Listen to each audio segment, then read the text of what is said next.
Gelatinous Cube here, and today I'm going to show you a little process video about how I make little bones out of polymer clay. So to start, I take a little cylinder of clay and then I chop that in half and then chop the other one into 4 little bits and then roll that out to a skinnier little log and take one of the balls and make 2 smaller balls. Then laugh because you're childish and you can't help yourself. And then do much the same.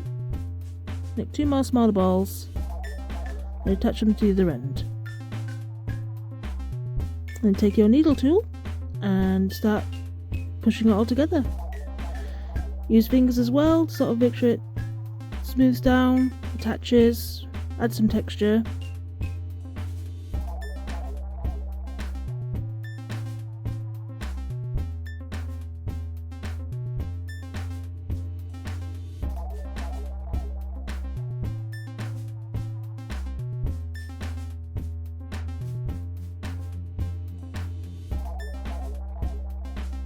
And there you have it, a teeny tiny polymer clay bone.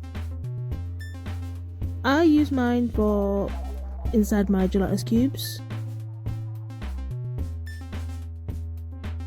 as featured here in the gelatinous cube box, some necklaces I'm working on, and the gelatinous cube pencil holder. Thank you for watching. Please like, subscribe, all that stuff, and I'll see you in the next video. Thanks, bye!